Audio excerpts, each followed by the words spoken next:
guys. Oh my gosh. I was off this channel for a year. Welcome back.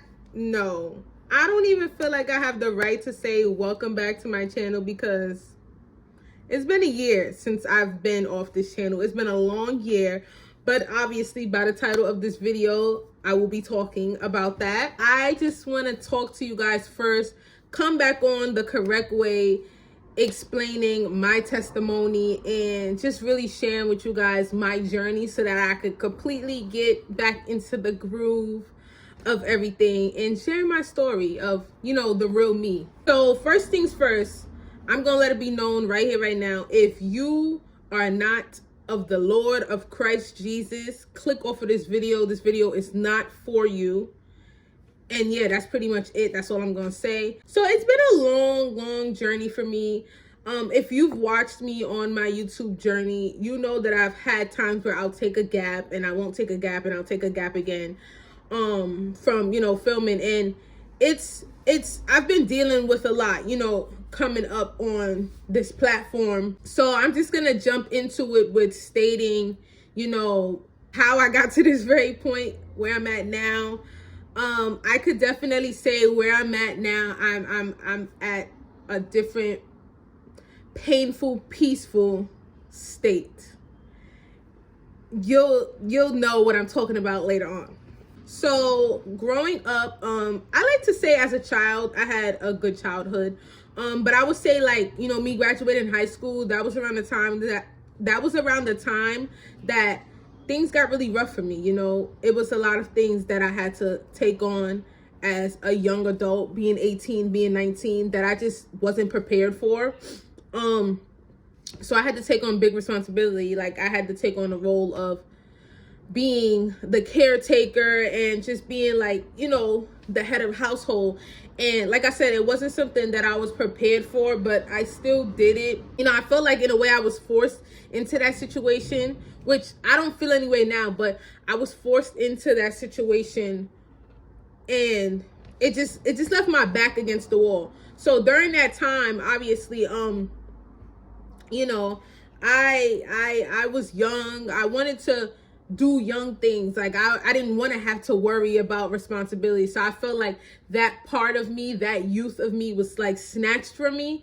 And then now, me being 25, it's just like, I'm still like, my mindset has changed, but I'm still like feeling like I'm still learning how to do things, and I'm still in that young mindset, but in a good way. With that happening, that kind of forced me to, I wouldn't say grow up fast, but I would say mature fast. I remember leaving school. Well, I was dismissed from school. Let me just be honest.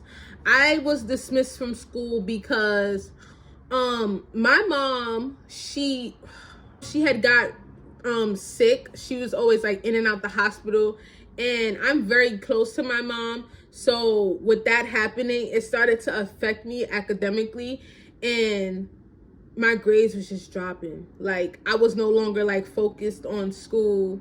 It was just like I was worrying about everything that was going on at home. And you know, that played a big part in my life, being like, you know, 18, 19. And then before I knew it, it's like my life changed so quickly. I went from being in school to then having to come home and not having a home to come home to, and then from living with so many different people, from living with family members to living with friends. And from there, when like those didn't work out, it was like I lived in a shelter, I lived in a hotel. Like, it was a lot. It's a long like transition, but I'm just like giving you guys the gist of it. So with all of that happening, I remember being angry because in the midst of me, you know, being in a shelter or being in a hotel, it was just like I was so angry. And I'm not gonna lie, like, I was angry at family, I was angry at friends, because it was just like I was just angry in general. I was angry at God, and it was just like, I don't understand why my life is turning out like this. Like, I don't understand why I had to be the one to you know, take on this role, or why I had to be the one to do this and do that. Like, I was looking at life from a selfish standpoint, and it was just like, yeah, I was young, but it was like, oh, why do I have to go through this? Why is this? Why is this? Like, this is not fair. Which we know life is not fair. It's not at all. Like, life will eat you up and spit you out, especially if you let it. But that's the transition I was going through. This is where my mindset was.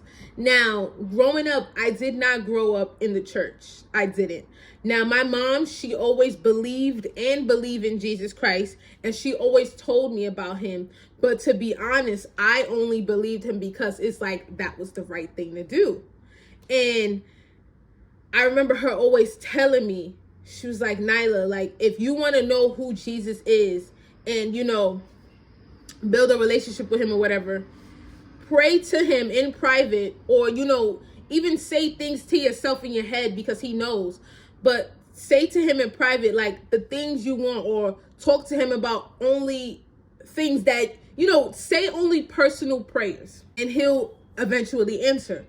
So that's what I honestly started to do. But I did lose hope, I'm not gonna lie, because I spoke to him about it, and I always prayed for these things and prayed and prayed and prayed. But honestly, it was like I was praying in vain, because I really didn't believe. But I didn't believe for the right reasons. It wasn't true faith. It was just like, yeah, because I just have to.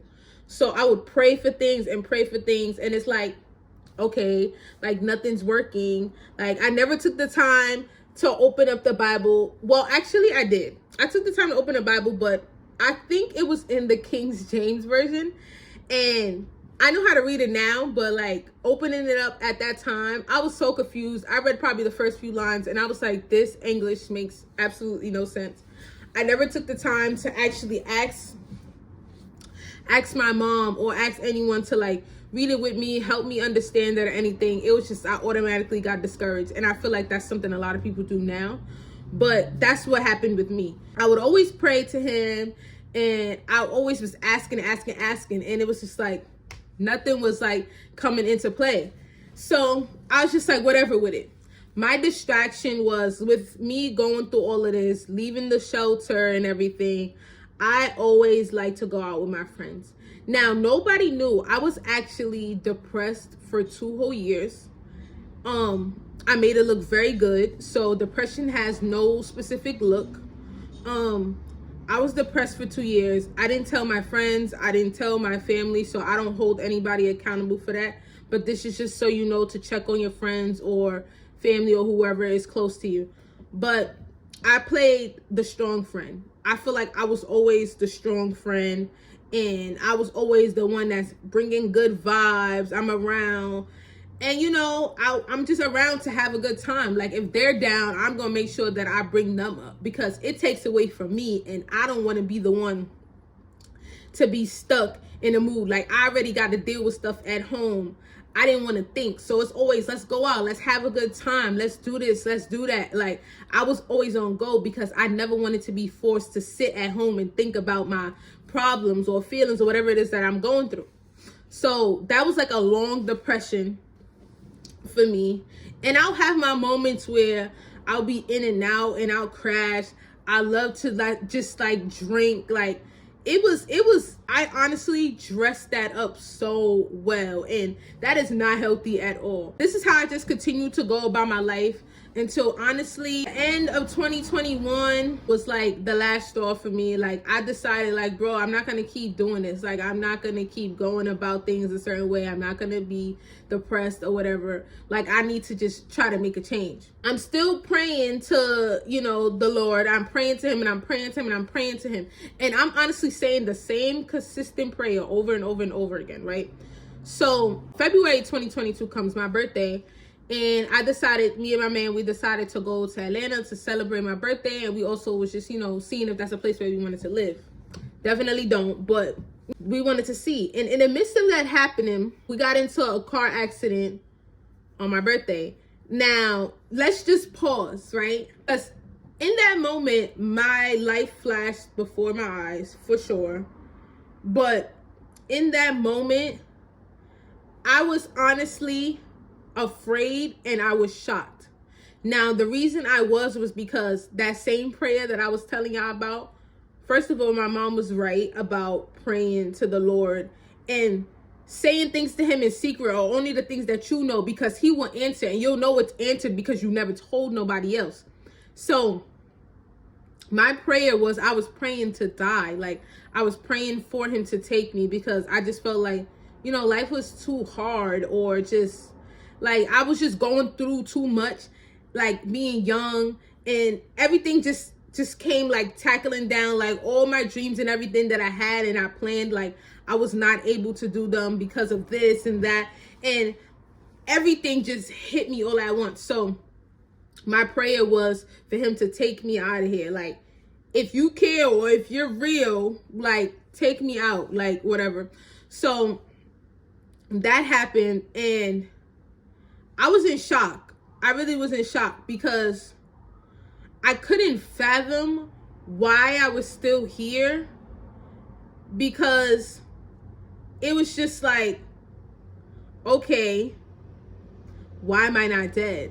So here's the thing. A car accident for me was a message, and it let me know that he responded to me. He didn't respond in the way that I was praying for, as far as killing me, but he responded in a way where it's like, I hear you, I'm listening, but I'm not gonna take you out of here, because it's like your purpose is not done here yet. When I tell y'all, like, it took me some time to heal from that car accident, and honestly, I still am a little bit like weary about being in cars and other people driving and stuff.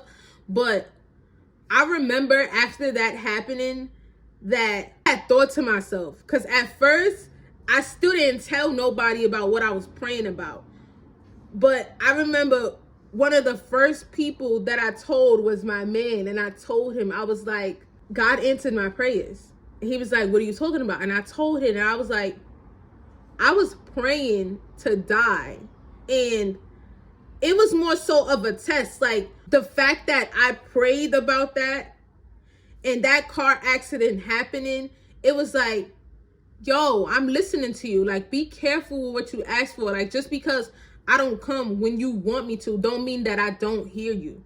Like, honestly, we have to learn how to communicate with Jesus. And that doesn't mean that he doesn't hear every word or anything, or he just doesn't love us, or he's just, you know, not present. But it's more so of like, I'm watching you, I'm seeing you. He comes every single time you need him. And I was going on with that prayer for so long, and it's just like, yo, he really answered my prayers. But it's like, bro, I'm answering because I hear you. Understand that your time is not now, but I hear you. That situation happening was like a wake-up call for me. Like, bro, like, wow, he finally answered. And then it's like, this is when I officially started my journey of getting to know him for myself. Like, that's all I needed. And I felt like that accident was the biggest blessing for me. Like, yeah, I was a little bruised. I had a chest contusion and a little bit of whelps and everything. Like, it was scary for sure.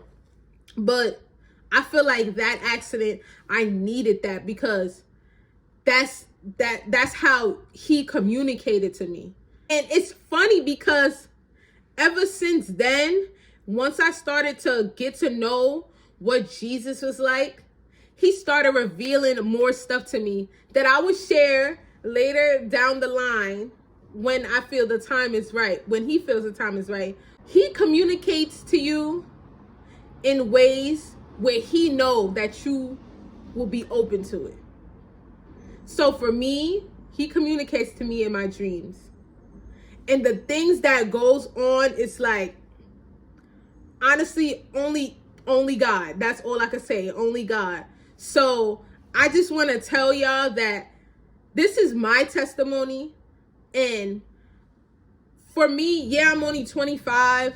And a lot of people probably don't know this. Whoever watches this video, a lot of people don't know this, or they don't know a lot of things about me or what goes on in my brain. But I just want to say that your life is not over. Like, where you think you're at your lowest, I promise you, wherever you're at, Jesus can pull you out of it. There will be times where you have to seek and find Jesus, and there's going to be times where he himself is going to find you, and he's going to reveal to you, like, yes, I am he. I could pull you out of this. Like, and from there on, it's like, it's really a beautiful feeling. I am not gonna cry because we done this already, but it's a beautiful feeling to know that there is no love like Jesus, because he's not here with you physically, but to know that someone loves you so much that he died on the cross for you, and that you're able to give him all of your burdens, and that he's someone that truly loves you, like truly loves you. There's no greater love than him. So no matter what you're going through, understand that whether it's suicidal, whether you're depressed, anxiety, drugs, whatever it is, understand that Jesus heals. Only Jesus heals. Like, only he can pull you out of that. You have to want to be pulled out of it. You have to go through that hard trial and tribulation. It is not going to be easy. It's definitely going to be a tough process, but it's definitely worth it, because at the end of the day, when all of this is over, he's going to be the only one that can save you, that can really save you from yourself. That's how amazing he is. He saves you from yourself. Sometimes the world is not harming us. Sometimes we are harming ourselves, and Jesus comes in and saves you from that. Whether it's new age witchcraft, drugs, lust, sexual immorality, whatever it is that you're dealing with, any type of addiction, any type of struggles that's going on in your life, healing from past people, if you just open that door, all you have to do, I promise you, you can either try to start praying or literally just pick up the book. Like I said, I didn't grow up in the church. I didn't grow up in the church. But y'all, I'm telling you, I have so much peace in my heart knowing that I have a relationship with Jesus that I choose to work on and strengthen every single day, because he brings so much peace to me. And I can't describe the peace. Like, for my people who know, they know. I can't describe the amount of peace that I get from walking with Jesus truly. And truly walking with him, it's not going to always be peaceful. I say this because walking with him, having that one-on-one with him is peaceful. But with the world is what makes it painful, because he's watching us. He has all eyes on us, and he's the one that's like helping us make our decisions on what to do next. But there's no one in this world, not a flesh walking, that is going to love you the way he does. And it's just really that simple. And that's where I'm at right now, y'all. So I am super grateful to still be alive. I am super grateful for all of my experiences, past trauma, because I'm able to sit here and make this video for somebody who might need it. I'm able to talk about it openly. I used to be so ashamed about these things, especially about going through it so young, but it doesn't bother me, because it's like, he always uses someone to bless another person. So the whole time I'm thinking it's just about me, but he's using me and my experience to help bless you or bless anyone else who needs it, and tell them, like, you know, it's not over. This is not your last stop. You just got to keep fighting. You just got to keep pushing. You still got to, you know, you're going to get through that process. No matter if it takes 25 years, understand that he got you. He has you. You just got to have an open heart with him at all times. It's not going to be easy. And there's going to be some trials. There's going to be some times where you be like, I don't want to do this no more, Jesus. This is hard. This is this. This is that. I don't want to deal with it. You're going to have breakdowns. That's called battles of walking with Christ. But it's worth it in the end, because you get the peace of having eternal life when all of this is over. So that's all for this video, you guys. I pray that this video has helped somebody. And if you don't need it, which everyone needs it, but share it, like, subscribe, comment. I'm definitely going to be doing a whole lot of different talks about Jesus. And like I said, if you like it, you like it. If you don't, you don't. I plan for my channel to be so much more than what it was before. A whole lot of positive energy, a whole lot of Jesus talk, like, and that's all. So like, subscribe, comment, and I will see you guys in my next video.